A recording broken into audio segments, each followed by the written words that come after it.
So now we start on chapter 9. We start talking about housing decisions, okay?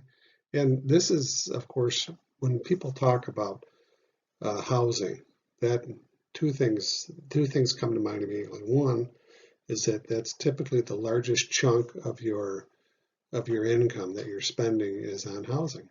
And taking that the next step, assuming that you own a home or you're buying a home or whatnot, is that looking ahead, that decision to purchase that house is going to impact your wealth. And so what I mean by that is that one, it takes a large portion of your income, and two, again, when you're purchasing a home, that home typically becomes your largest asset, the largest portion of your wealth. So anyhow, onward we go. So learning objectives for chapter 9. First, we're going to evaluate available housing alternatives, meaning what suits you best, really, is what it comes down to.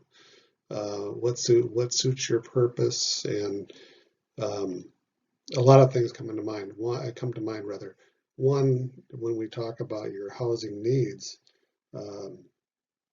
what it is that you actually require. Is it just you yourself?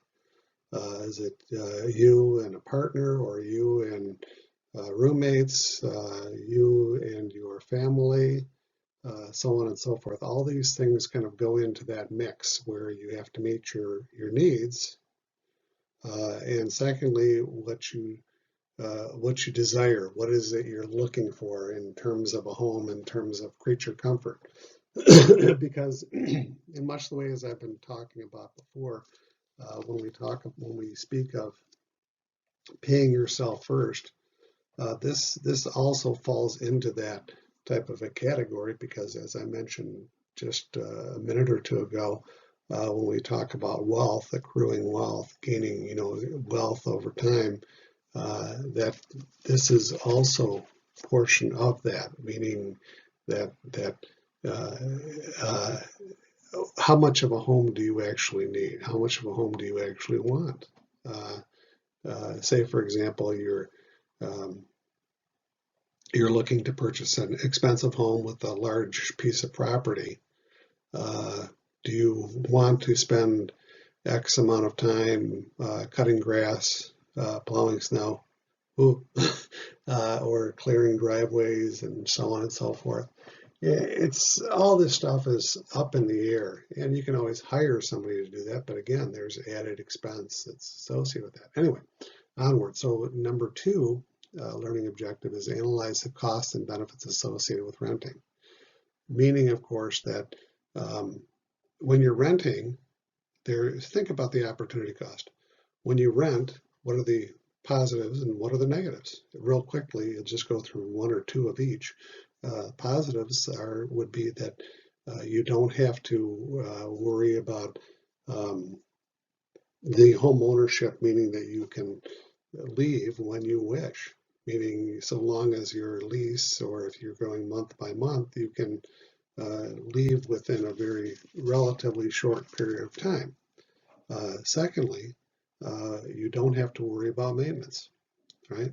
That's typically covered by your landlord or whatnot. So downside, of course, is that one, you're not adding to your wealth in terms of that rental unit. There are some things you could discuss about that, but so that could be considered a potential downside. And secondly, typically when you're renting, you would be renting out in an apartment type of a situation, so you don't have much typically in terms of privacy. For example, you don't have a stake in the home. Okay, there are positives, negatives. All these things have to be considered. Next thing, we're going to walk through the home buying process, which is always interesting, and it's fraught with peril. It's one of the things that you go through a home firsthand. You go through the home buying process, or home selling process for that matter. when you're done, you don't ever want to do it again. But the good news is that you kind of once you've gone through that, you've gone through the process that um, kind of opens a way for you to going forward when you do end up buying and selling going forward, because this is just the reality. Chances are in your in your adult life you'll move at least 2 or 3 times, we'll say. Typically more than that, but you get the idea. So next would be calculating the costs associated with purchasing a home, because remember, there are opportunity costs and there are real costs that are associated with it, financial costs um, that are associated with purchasing a home. This is where we start getting into what if you're buying on a mortgage, you have the rate that which you're borrowing. Say it's 4%. That's the interest that you'd be paying on your mortgage, on your home note. But there's also the APR, the annual percentage rate, which bakes in all of the fees and so on and so forth that precede that. But we'll get into that as we go forward. Finally, is developing a strategy for selling the home. So this is the other piece of it, the other half of the puzzle, buying and selling. No fun in many ways, but at the same time, it can be a very illuminating experience. So first, again, we're looking at your various housing alternatives, depending upon what your lifestyle and your choice of housing. And oftentimes, there are many things that many constraints. Many things that are involved with this that you have to always consider, because all of us have limitations. Not all of us can go out and purchase a $500 million home. Just kidding. Anyway, you get the idea. We have our limitations, financial and geographic, all these things that come into play. Anyway, how you spend your time, money affects your housing choice, meaning that how much do you actually have to spend on the home, how large a portion of your budget are you going to want to dedicate to that purchase of a home, to that renting an apartment, so on and so forth. And then the next piece, of course, comes into preferences. So always in economics, we talk about preferences, and this is where we drill down on our own specific desires, if you will. Again, those personal preferences for housing are modified by or predicated upon financial factors, meaning that they're driven by these financial factors. We all have constraints. A budget and financial records can help you determine an appropriate amount of your housing expenses, and we'll get into that very quickly. But again, this is where that budget comes back into play, the one that we're constantly tweaking, if you will. So different lifestyle. This is back to, again, ties back in nicely with the topic that I brought up before, where we talk about the life cycle hypothesis. When you're young, you have different needs, and when you're a little older, and then when you're old, different needs as well. So when you're young, and single, don't have a care, right? Footloose, fancy free. I shouldn't say stuff like that, but you get the idea. Is that you want to? It's typical for people to rent apartments and perhaps even again purchase a condo where you don't have to take care of a lot of the lawns and shoveling snow in the winter, etc. Anyway, you get the idea. Young couple, no children, again, all these different criteria that are associated with it. Again, rental housing offers convenience, purchase a home for financial benefits going long term, right? And we're looking long term, building your wealth long term by buying into that home, buying a portion of that home on a monthly basis. That's the whole concept of a mortgage, where when you first purchase a home, you may have 5% ownership or 20% ownership, hopefully, or maybe some higher number, but you only own 8% of that home. the longer that you reside there, the longer that you're paying into that home, the greater is your stake, your ownership stake. Flipping back over the other side, in the event of, well, we'll continue on, a couple with young children, back to the back and forth, renting a home is, there are typically other young people that are renting as well, perhaps with children, perhaps not, but typically there are situations where in a rental environment where you have more people your own age, or for that matter, starter homes. Back to, if you're living in a starter home, that would typically fall into that same category. If you're in a neighborhood that's young and vibrant and growing and so on and so forth, you typically have a mix, but you certainly would have other people your age, if you will. On the flip side, on the left side, we're looking at single parent. So these are offshoots of the other side, if you will, a single parent after divorce or whatnot. Rental, there's some, when you have other people in that same apartment complex, for example, that you've developed friendships with, there's more of a sense of security. Flip side, of course, depending upon how safe that environment is, might not be so safe. But anyway, these are all things to consider. And back to the starter home concept again, if you're a single parent, meaning you have 1, 2, 3, etc. children, and you're responsible for that, limit your options so far as homes are concerned, typically at any rate. So couple with children no longer at home. So this is where you hear the term empty nester, etc. And that's, again, when we look at the rental side, you have the flexibility. It's kind of like being young and single, but in this case, you would be with your spouse or not.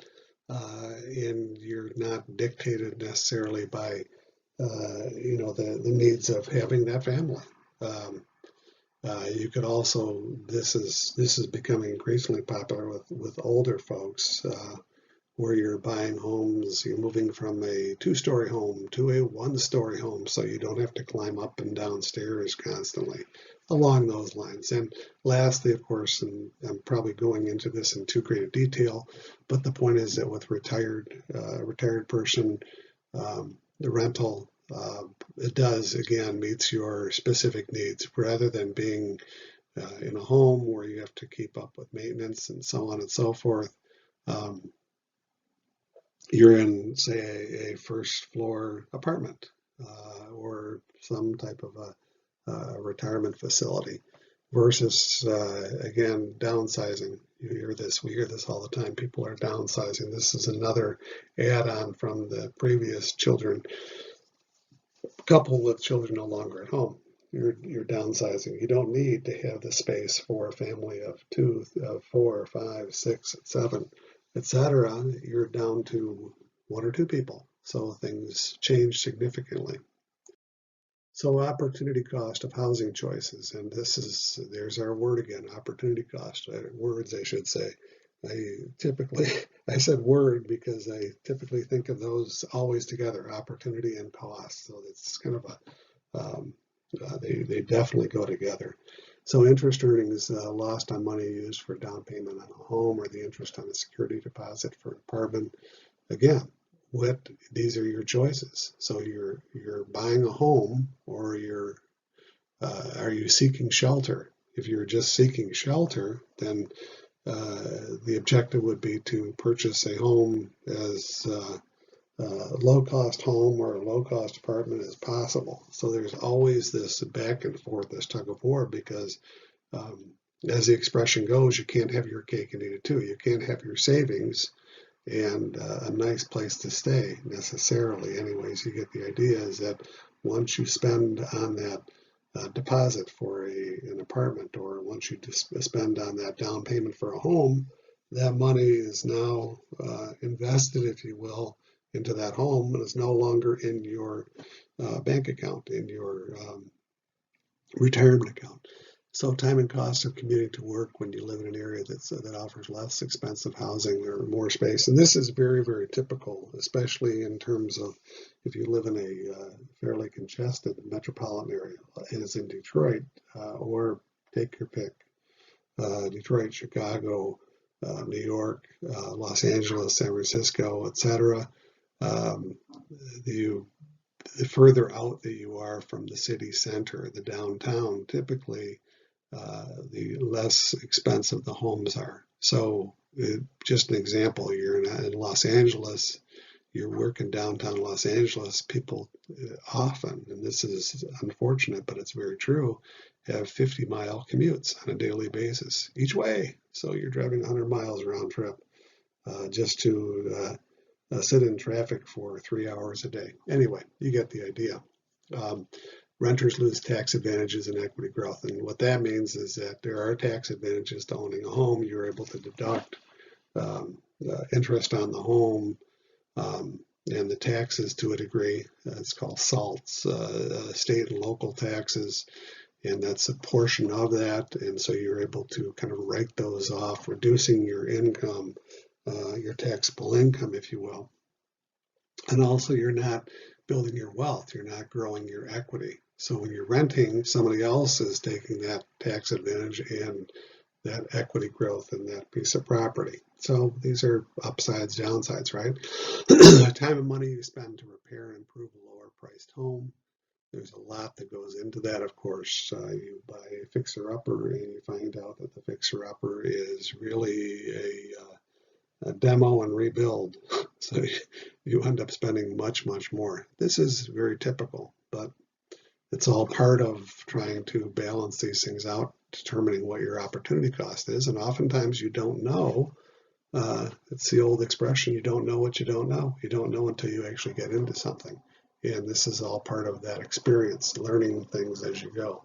Time and effort when you have a home built to your personal specifications, meaning, of course, that somebody else is going to be doing this for you, so you have to pay for their time and effort and their opportunity cost, and all of these flow in together, right?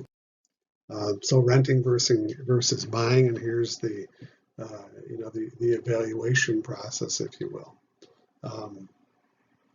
In evaluating housing alternatives, we'll start at the top, and even though it says the arrow is going up, kind of, nope, this is actually a home. So in this representation, so renting, advantage, it's easy to move in and out, as we mentioned before, fewer responsibilities in terms of maintenance, minimal financial commitment. You owe your deposit, and if you are on a lease, you have to pay on a monthly basis through the end of your lease. So if you've got 6 months to go, you've got to continue to pay for 6 months. It's a fixed cost, if you will. Disadvantages, of course, is there's no tax benefit associated with this. As we mentioned before, limitations regarding remodeling, you can't do much. Why would you want to? You don't have an ownership stake, so why would you want to do that? What you would simply do is, if you want a nicer unit that you want to continue to rent, is you would move into that nicer unit. And there are always restrictions that are associated with most, I should say, places. There are restrictions in terms of pets, number of pets, types of pets. You're a dog person and they don't allow dogs, or you're a cat person and they only allow you to have one cat and you have 2 cats, etc. There are all these other activities that could go anywhere from having your music off at no loud music after 9 p.m. or something like that, restrictions that would kind of go along with it. Or you have 6 people that you want to move into your apartment and you're only allowed to have 4. All these things that there are tighter restrictions with renting. And this is an apartment. When we're talking about renting a house, again, when you're actually renting a house, there's easy to move in and out. There's less maintenance. Typically, this is where you negotiate with the landlord, the owner, so far as cutting grass and so on and so forth. More room, of course, more privacy in an apartment, and minimal financial commitment, because once again you're covered by the same strictures, meaning you've got the same whatever your agreement is. If it's a lease and it's you've got 6 months to go, you're only bound to stay there for that or pay for the remaining 6 months. The disadvantage is higher utility expenses in an apartment, because typically they're not baked into the cake, so to speak, with the cost of renting. Limitations again regarding modeling. Why would you pay for somebody else's remodeling? Some people do that, and they have arrangements where they get some of their monthly payments knocked down if they do certain things, etc. So this is moving on to owning a home, owning a new house, no previous owner, right of ownership, tax benefits right off the bat. No one's lived in the house before. The disadvantages, of course, include the financial commitment buying this home in the first place, higher living expenses than renting, of course, whenever you're in a home, and limited mobility. It takes time to buy and sell a home. It takes months, typically. We'll just say so far as I've seen homes for sale for 24 months, for 2 years before they're actually sold. It all depends. It's all down to price and how much you're willing to sacrifice in terms of on both sides. What premium are you willing to pay to move into a home? What kind of discount are you willing to accept on the value of your home in order to move it quickly? Owning previously owned homes, again, this is more typical. Same idea as pride of ownership, established neighborhood. It's not that you don't have to put in your lawn yourself, for example. One of these things that you never think about when you're buying a new home is, if it's a new home, just freshly built, is that typically the builder does not put your lawn in, does not put your sprinkler system in, and so on and so forth. And so all of this, of course, costs money. Disadvantage, of course, is that, again, the financial commitment, same ideas. Repair and replacements. You can get home warranties, and those are often very limited. But again, the point is that when you buy someone else's home, there are going to be expenses that have to be incurred more quickly, typically, than if it's a newly built home, in terms of furnaces, roofs, etc., air conditioning units, kitchen appliances. Well, we'll just say, kitchen appliances, and for that matter, kitchen remodels and any kind of remodels, bathrooms, dated facilities within the home itself that you want to change. And this all becomes very expensive. So onward, owning condos. Condos are, think of a condo, a condominium, as being kind of an apartment that you actually own, or it could be called a townhouse, or there are a lot of different terms for this. But so the advantages of it's the same as home ownership. So you have tax benefits, maintenance costs are typically picked up through the other side. We'll get to that in a minute. Through it's usually maintained, cutting grass and clearing snow and so on and so forth by the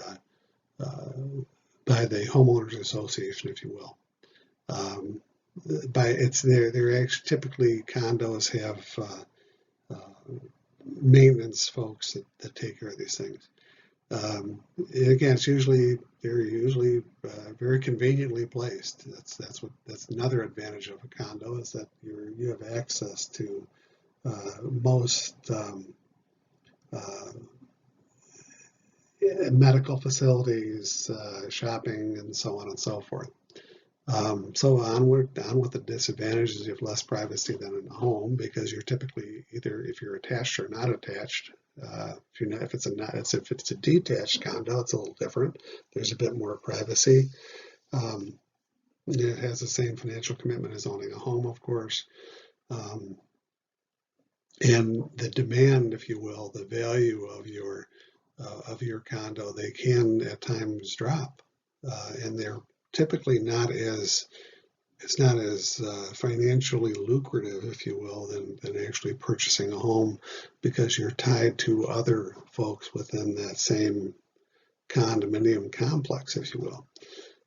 So potential disagreement with condo association regarding rules. This is always something that comes up. Consider it to be like a homeowners association that most home buyers, standalone home buyers, have to deal with, except there are more restrictions, more similar to apartments, animals, meaning, I shouldn't say animals, but pets and so on and so forth. And this is the last thing, the assessment fees. The assessment fees are for, again, taking care of cutting grass cutting, taking care of snow.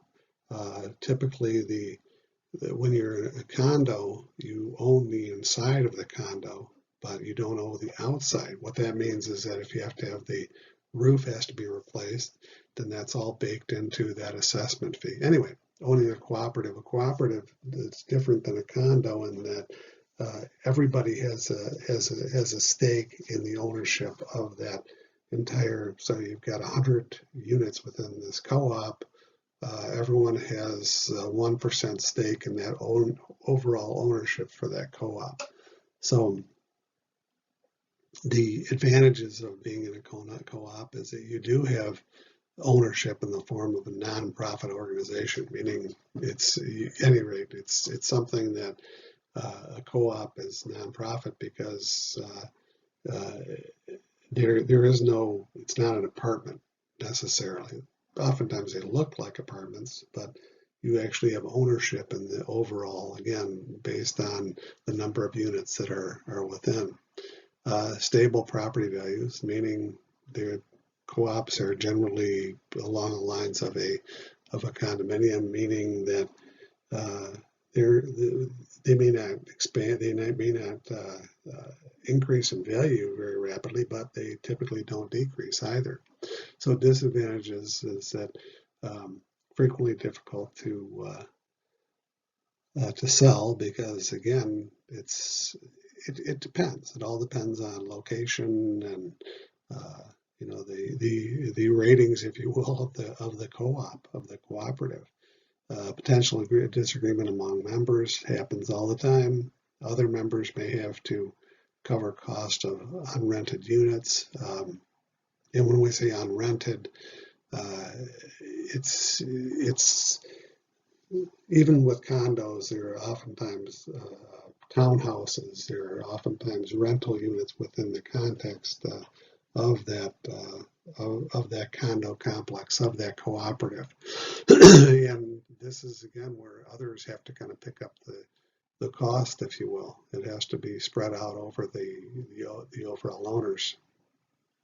Manufactured homes, mobile homes, some are more than mobile homes, but single wide, double wide, and other types of manufactured homes, less expensive than other ownership options for sure. Typically that's the case. Flexible and selection of home features and appliances. You can have the stripped down model, or you can have it just as in a regular home, but there's much more, it's much easier to deal with in terms of some of the manufactured homes are just absolutely wonderful that are out there, obviously.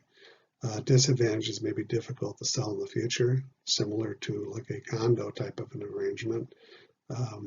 It all depends on the location of the property and how nice it is and so on and so forth. And financing may be difficult to obtain because it's not considered manufactured homes, as nice as they become. They're probably not, in terms of financial stability, they're not considered as desirable as a typical home. Construction quality, it all depends. It could be poor, just again, as a typical home. Anyway, housing information sources, of course, there's this textbook, online sources and apps, friends, real estate agents, government agencies. Zillow is Zillow.com,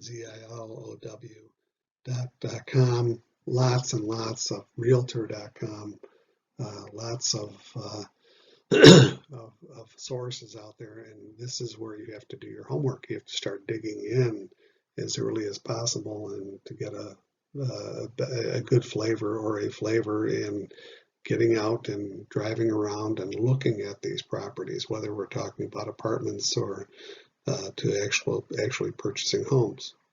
And here's a caution, just a quick caution. That is that typically what happens is that you see a home and you think you like it and you think that's the home and you don't think that there's going to be anything else. It's that um, uh, it's just kind of a reflex. Don't buy the home or don't buy the property or don't rent the apartment.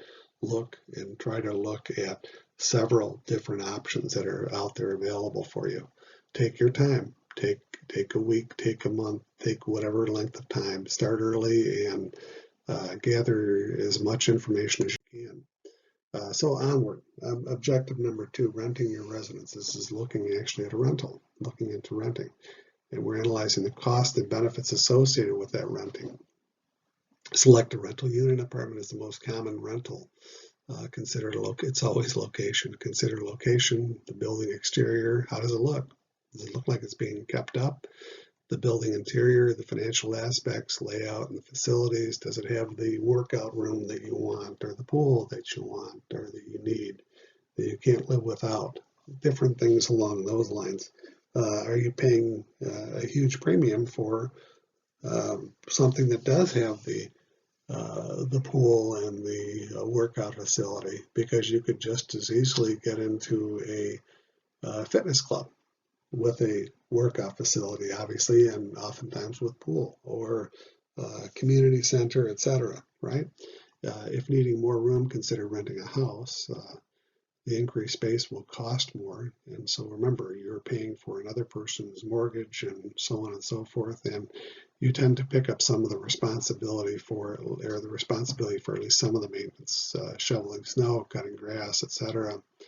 And check newspaper, online ads. Most everything is online now. It's readily available. Real estate agents are fine, but I would hold off on talking to a real estate agent until you have kind of a good idea that you do want to move and move on on these options in terms of rentals and so on and so forth, right?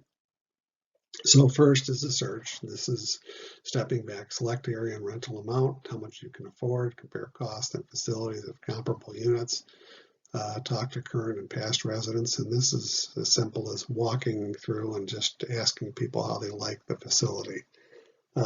Before signing a lease, you never know. You could get somebody that's blunt, honest, and telling you that don't do it. But anyway, before signing a lease, verify the lease starting dates, cost, and facilities, and talk to a lawyer. Again, typically you can look at these things online, lease agreements, and figure out the different aspects of it. And at any rate, when it comes down to it, it doesn't cost much. Just sit down to go through a lawyer with your lease. It may not be cheap, but if you're planning on staying at the rental unit for a time, it's worthwhile just to go in and get the advice from a lawyer. Always keep that in mind. Note in writing. I'm not a lawyer, so I'm just telling you this from my own personal experience.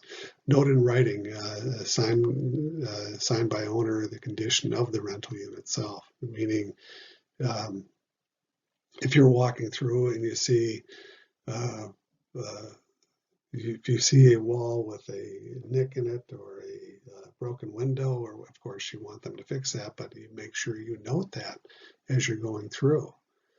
Remember, if 2 names are on the lease, one person can be held responsible for the full rent. So if you're going in there with your friends, always keep this in mind, is that if your friend leaves, you're on the hook for the rent for the whole for the whole um, for the whole month's rent or whatever, the remainder of the lease. Living in rental property, keep all facilities in good condition, because you lose your deposit if you destroy the place, and you'd also be on the hook for getting, if it goes beyond your deposit, paying for the repairs. Contact the owners regarding needed repairs. Don't wait. if some appliances are broken, let the landlord or owner know as soon as you can. Respect the rights of others regarding noise. Noise is always a big thing when you're talking about rentals in terms of an apartment. In particular, obtain renter's insurance, and you can get renter's insurance the same as you would get for homeowner's insurance. You could get renter's insurance, and it's definitely advisable to do that. And at the end of the lease, clean the apartment, make sure that you leave it in the same condition as when you moved in, which is also important to have these notes. If you have a wall with a hole in it and it's something that was there when you had moved in, this is why it's important to have it made note of that, so that the owner / landlord / owner won't come in and charge you for that. Tell landlord where to send your security deposit, and require that any deductions from security deposit be documented. So you just want to make sure the I's are dotted and T's are crossed.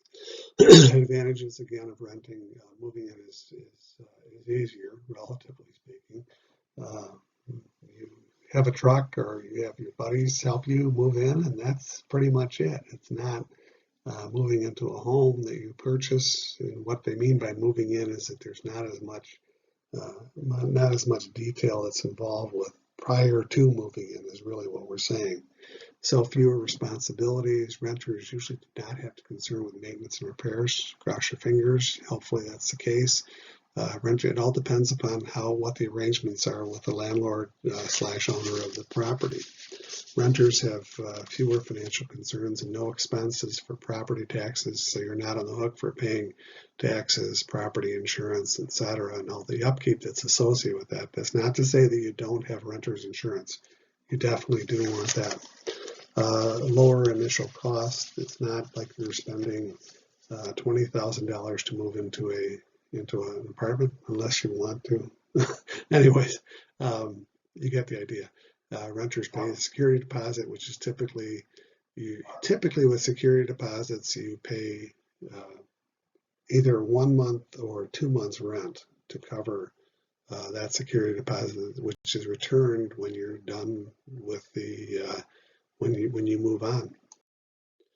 Disadvantages, of course, there are fewer financial benefits, no tax deductions in terms of your mortgage interest or property taxes that the homeowner or buyer of a home would be getting. Lots of restrictions. The lease is, again, that legal details. It defines the conditions of your rental, so you're stuck with those rules that are set out there with the lease.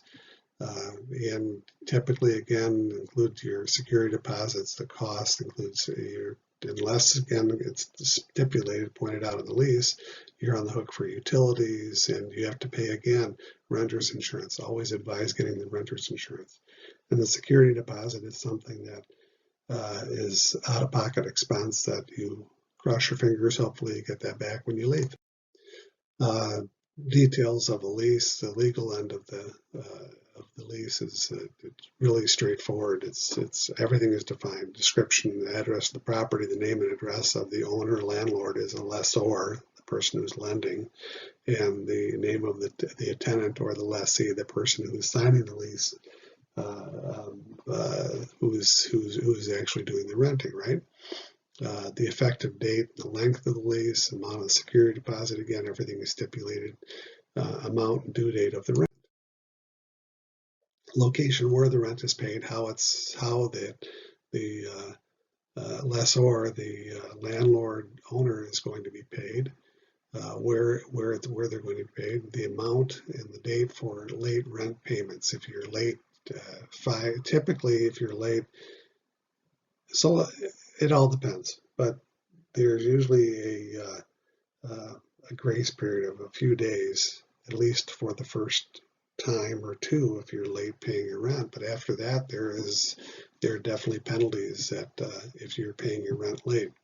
List of included utilities and appliances. If you have an apartment that has a dishwasher, washing machine, dryer, etc., restrictions on certain activities, pets, and remodeling. Yeah, that's typical. Tenants' rights to sublet whether or not you could sublease or sublet to another individual, or say you want to, you have a lease for a year, you're into it for 3 months, so you own 9 months to go, you have 9 months to go, and your job moves you from your job location changes 100 miles away, and um, you don't want to be on the hook for 9 months worth of rent, so you want to rent it out, if you will, sublet it out to someone else. That's what we're talking about. And it all depends on what's in the rental agreement within that lease.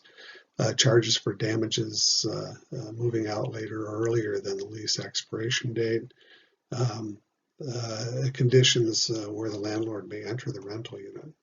All these are very specific things, because you have rights as a tenant. However, the landlord also has rights to protect his or her property, right? The owner, I should say. Landlord would be somebody who would either be the owner or possibly the manager of the facility. At any rate, this is the home buying process. So we're explaining the home buying process. This is something that you go over this over and time again when you're actually involved with this. But so determine the home ownership needs, the benefits of home ownership, all these things, pride of ownership, stability of location. The financial benefits are very straightforward. You can deduct property taxes and mortgage interest, potential, hopefully, increase in the value of your home. You're building equity in your home. You buy a home and you own 20% of it if you have 20% down, and then maybe after 5 years, you own 25% of the initial price, if you will, of that home. How much you're left on the hook for. You start out with 80%, and now after 5 years, you're down to 75% that you owe, if you will, that you owe on the home, on your initial mortgage. We'll get into this as we kind of go forward. And it's pretty much open so far as interior decorating, what you're going to be doing with the home, of course. So again, the home buying process, very similar to rental, frankly. So you evaluate where you want to live, assess the types of housing units that are there, calculate the amount you can afford. Always, these are things that are very straightforward. Select that location. Consider using a real estate agent. This is kind of, again, after you've done your homework as much as you possibly can, typically. It all depends on the type of person you are, but how you want to approach this. Home inspection is something that when you've actually kind of reached that point where you're making that decision, that home inspection is very, very important, something you should always do when you're purchasing a home. Price of the property itself is determine the appropriate market price, negotiated agreement price. All these things are negotiable well into the process of actually making the determination that you want to purchase the home. After you have an inspection, you find out that the furnace is not going to work. It's broken down.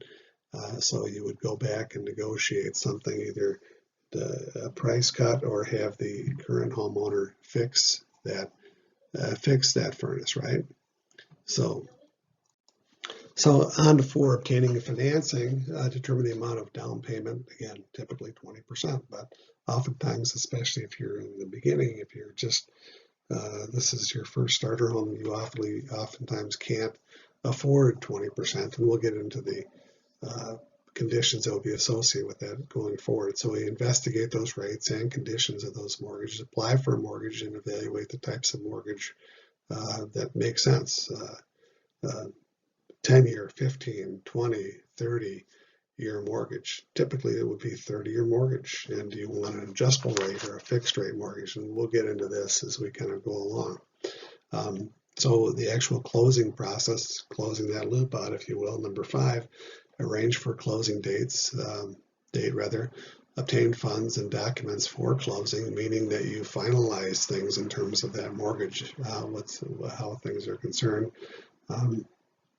And if there's anything that's unclear, and pretty much everything will be unclear, you really need to have your mortgage person walk through this, because that's typically where it's at, but also your real estate agent. as well. So they've got, there are some things that we can get into with this, but these are things that you learn as you go along. Is the real estate agent acting as a acting in on your behalf, or is it on the seller, buyer, or both? Sometimes it all depends upon what the arrangement is. So drawbacks of home ownership, and there are many, of course. Financial uncertainty, whether or not you're going to be able to pay your mortgage going forward. Obtaining money for the down payment is always probably the most difficult thing for most people. Qualifying for your mortgage financing, which is important. This is why it's important to keep a good credit record as much as possible. Changing property values, meaning is the neighborhood that you're moving into a place that's going to be stable, going to increase in value. You don't know, but you have to kind of consider all these things. And again, limited mobility, meaning that it can take quite a long time to actually sell a home, if you will. Much the same manner, a long time to buy a home. It takes a while. Higher living costs, the home improvement, maintenance, repairs, rising real estate taxes, all of these things are considerations. There are costs that go along with a home that you don't consider oftentimes when you're first going in. Different types of housing available: single family, multi-unit dwelling, duplex, townhouses, condos. You own your individual unit in a building with several units. It's not a type of building. It's not a type of building structure with a rather legal form of home ownership, but rather a legal form of home ownership. It's all these different criteria: cooperative housing, nonprofit organization, members own shares, and rent a unit in a building with multiple units. So again, you own 1% stake in the property, and your 1% is what you're paying, if you will, in terms of rent for the unit within that building that you're talking about. It's actually it can be complicated, but it's somewhat straightforward at the same time. Housing construction, manufactured homes, fully or partially assembled in a factory, then moved to the housing site. Prefabricated home has components built in the factory and assembled at the housing site. Many homes, even the normal standard homes that you're looking at, have a lot of prefabricated items that are, if you will, installed on the home, like roofing things, the joists,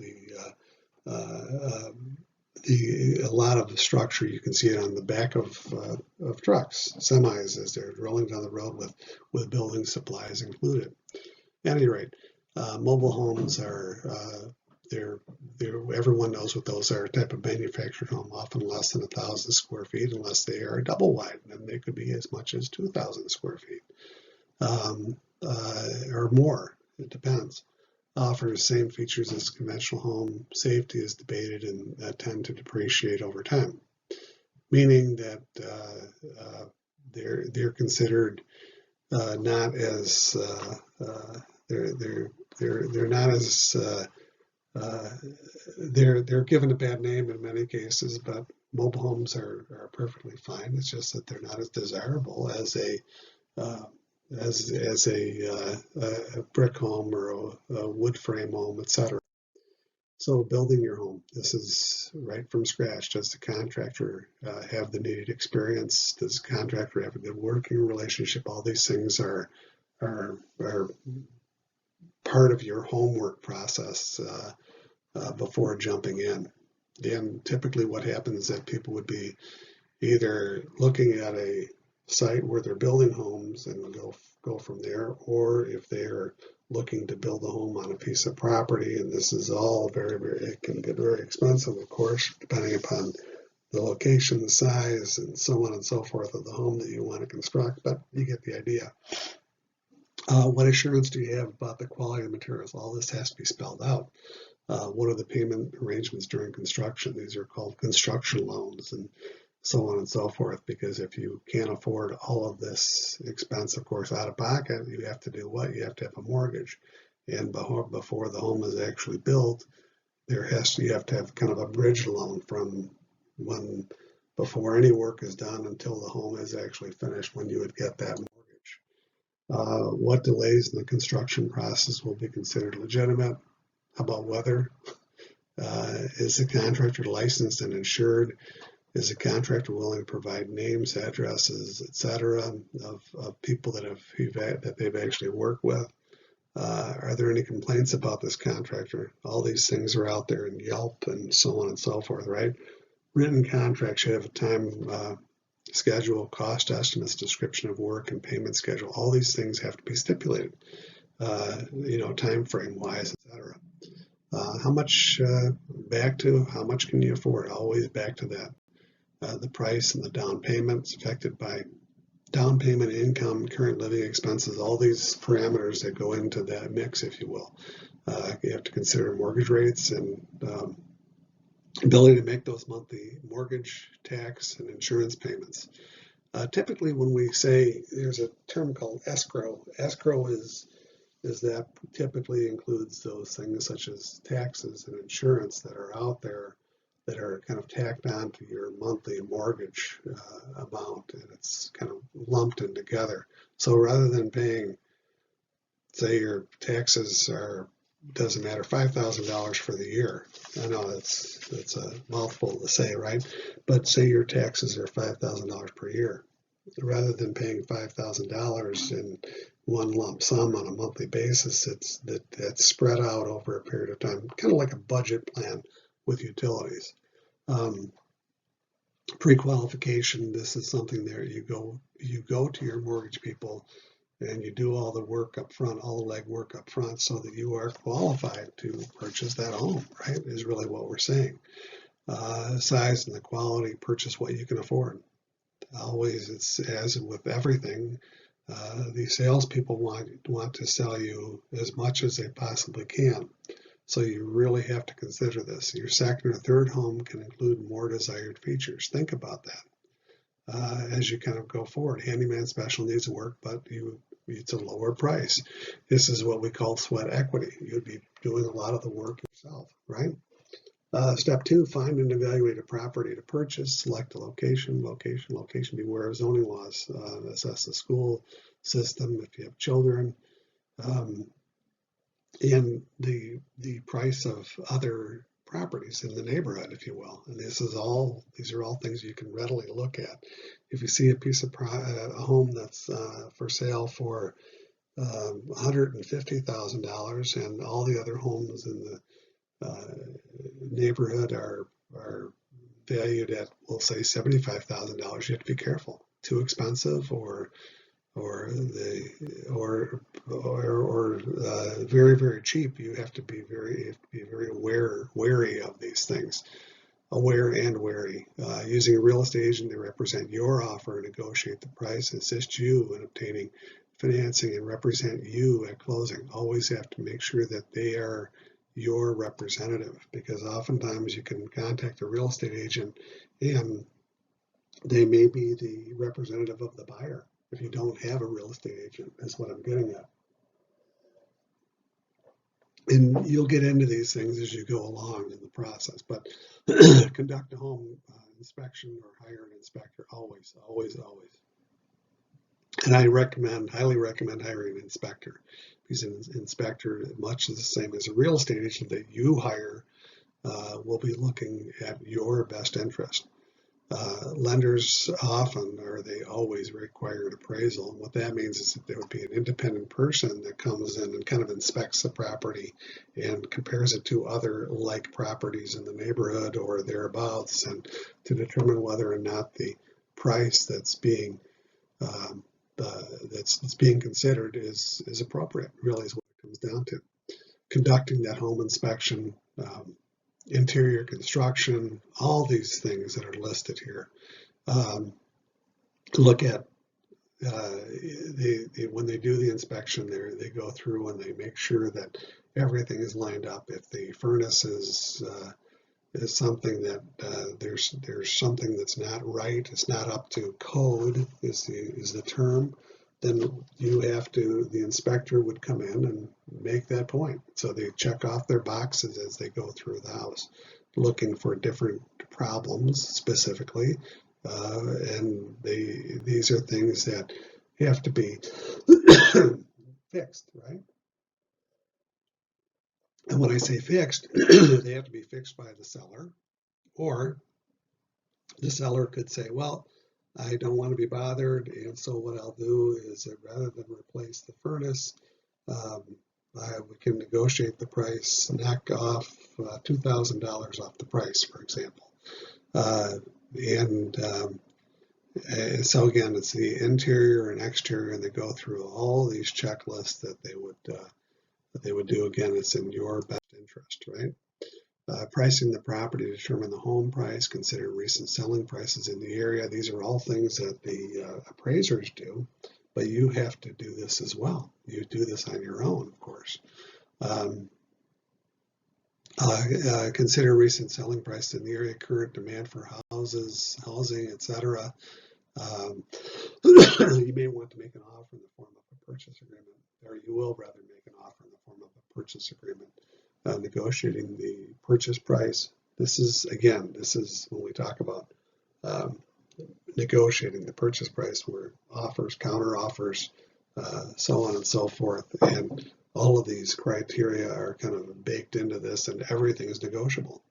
The contingency clauses such as the buyer must be able to obtain financing, sale contingent on the sale of the buyer's current home. It all depends on what's agreed to in these clauses. Financing of home buying, calculate the costs associated with purchasing a home, obtaining financing, determining down payment. And step back for a moment. Even though you may or may not be considering purchasing a home right now, these are all things to kind of get your head wrapped around, because at some point in your life, you will be most likely purchasing a home, right? So keep these things in mind. So these are all things, very important things to kind of consider as we're going through. So the costs associated with purchasing a home, obtaining financing, determining your down payment, how much you can actually afford. Sources include personal savings, pension plan funds, sale of investments, assistance from relatives. That's always a big one. PMI. Private mortgage insurance is required if you have a down payment of less than 20%. So this is something that it's temporary. What I mean by that is that maybe you can only afford 15%. So until you get to that 20% payoff of your mortgage, you're on the hook, if you will, for mortgage insurance. There are other considerations, but that's kind of the general idea.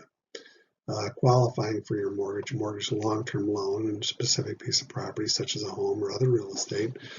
Consider the various terms. Sources are all these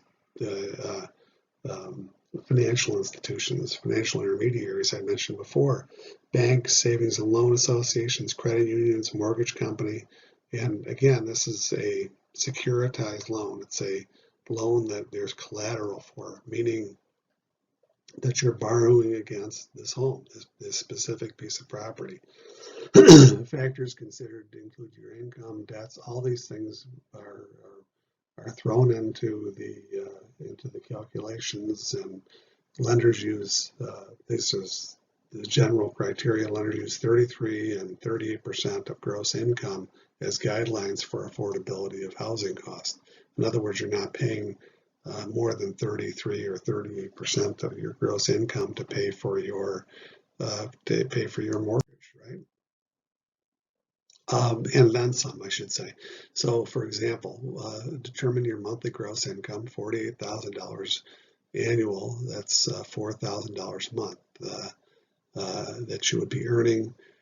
Gross income times 0.38. So what we're saying then is this is at 0.38. We talked about $1,520. Step 3, subtract other debt payments, car loans,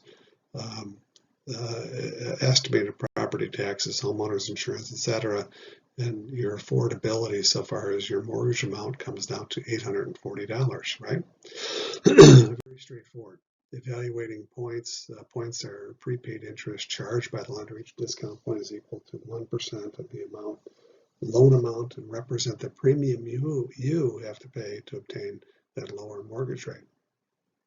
The application process itself includes pre-qualifications, fee payment, and obtain commitment, finding a property appraisal. These are all things that have to be done up front before the property is actually closed on. Fixed rate mortgages versus fixed payment mortgages, rather. Conventional mortgages, fixed rate, fixed payment home loan. This is the payback, the amount, the number of years, if you will, to pay off your home, 10, 15, 20, 25, or 30. The loan is amortized, which means that the balance owed is reduced with each payment. So you're reducing the amount that is outstanding, and so you're increasing, the flip side, the amount of the home that you actually own relative to the price of the mortgage, the initial mortgage that you agreed to. Different government financing programs, the VA, Veterans Administration, FHA, Federal Housing Authority, where there would be lower down payments and lower interest, and there are lots and lots of programs that are out there, is the point.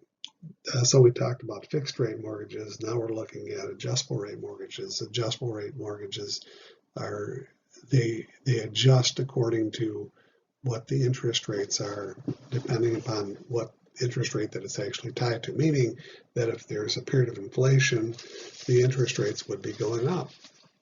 And the adjustable rate mortgage, the concept behind an adjustable rate mortgage is that you're sharing the risk, that interest rate risk, that inflation risk with the borrower.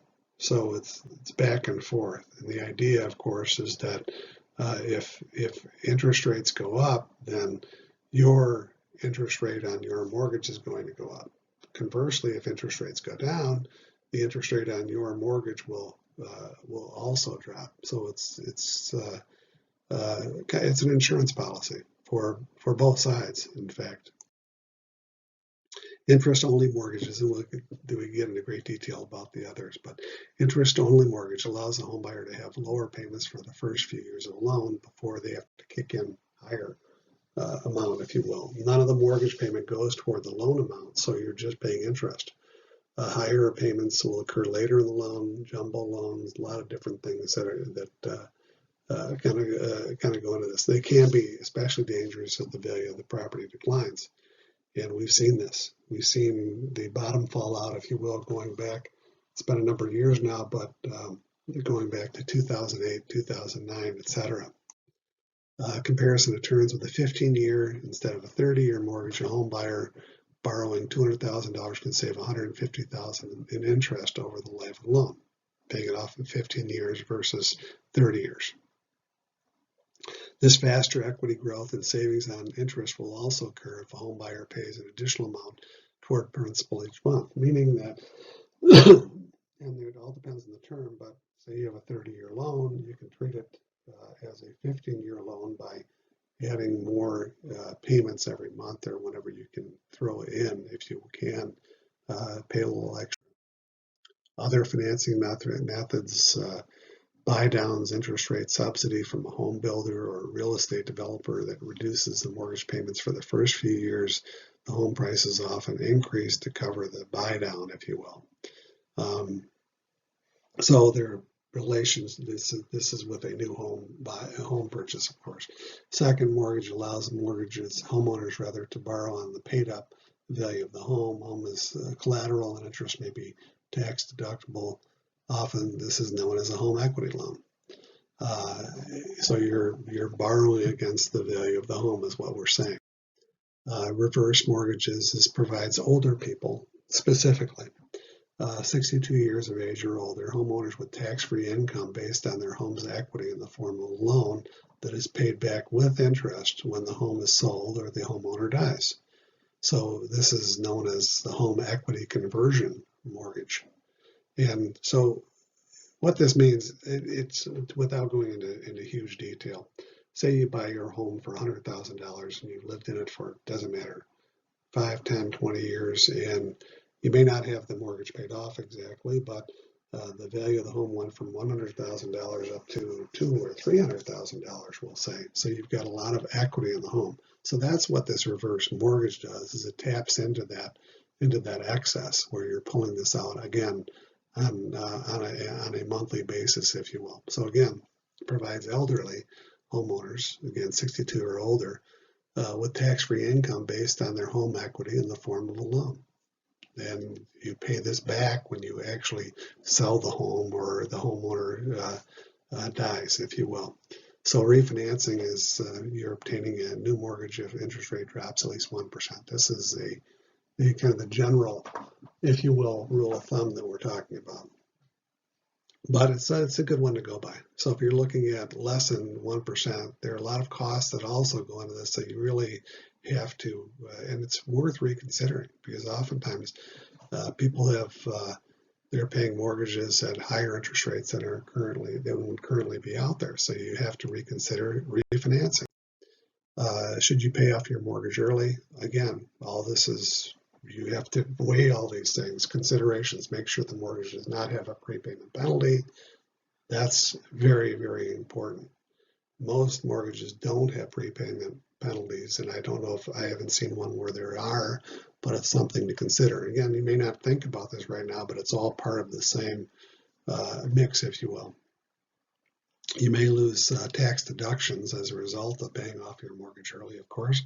You may lose earnings on the money that you used to retire this debt. So this is that opportunity cost. So you owe $5,000 in your home, you pay off the home, you don't have the $5,000. That's in the savings, if you will. Before paying additional amounts on your mortgage, be sure to pay off your credit card. Always think about your entire financial picture. If you're paying 20% interest on a credit card, you're paying yourself, and you're paying 4% on your mortgage. You're far better off doing what? Paying off that credit card, higher credit card debt. Be aware of organizations that promise to set up additional payments on your mortgage, which is something you can do. So you just be aware of this. Do try to maintain this on your own. Close the purchase transaction. So this is the walkthrough of the home itself, the property. Closing involves meeting a buyer and seller and lender, and all of this comes together. Closing costs, settlement costs, including title insurance, title search fees. These are all things that you don't consider, but they're all part of it. Attorney's fees, an appraisal fee, property survey, termite inspection if need be. That's usually baked in. Recording fees, transfer taxes, lender's origination fee, the escrow account. This is where they set up the portion of your taxes and insurance going forward. Prepaid interest if you need to. The real estate commission on both sides, the buyer and the seller side, something to think about. The main elements of buying a home: location, down payment, if you can afford it, the mortgage application itself, points that are associated with this. If you again, comparing between a higher interest rate and lower interest rates, you can pay points to drive down that interest rate. Is it worthwhile? The closing cost itself for $100,000 mortgages could be as much as $6,000. This is an amount in addition to your down payment. So remember, always keep that in mind. The PITI, or your monthly payment for principal, interest, taxes, and insurance. And insurance is a vital budget item. So this includes not just your payment for your mortgage, but also your taxes and insurance, that escrow piece. Also, something to consider is maintenance costs going forward. How much, even buying a new lawnmower, etc. All these things that go along with it. Finally, developing a strategy for selling your home, and we'll keep this short. So you prepare your home for selling by repairing and repainting and cleaning as much as you can. Make it as neat and as clean as you possibly can. And remember, people are looking at this. You don't sell your home overnight, so you have to keep up on these things. You don't just cut your grass, put it up for sale, cut your grass once, and leave it for a month. You have to keep up on these things. Something that when showing your home, turn on lights and open drapes so that people can see what's inside. Consider energy saving light bulbs and water saving faucets. Just these are all little added things that are out there that people typically do at any rate, do it as a matter of course. Determining the selling price. Again, back to the appraisal, you need to get an appraisal, an estimate of the current value of the property. Real estate agents are always helpful with this, but you have to consider what their stake in this as well. So it might be worthwhile to go out and get an inspection and an appraisal, if you will. Desirable improvements include energy efficient features, remodeled kitchens, bathrooms, etc. Something to consider. For sale by owner, use a lawyer or title company to assist in the contract and closing. Lastly, would be with listing with a real estate agent. All these this is a very complicated process, but it's something that's doable. It's something you will do repeatedly throughout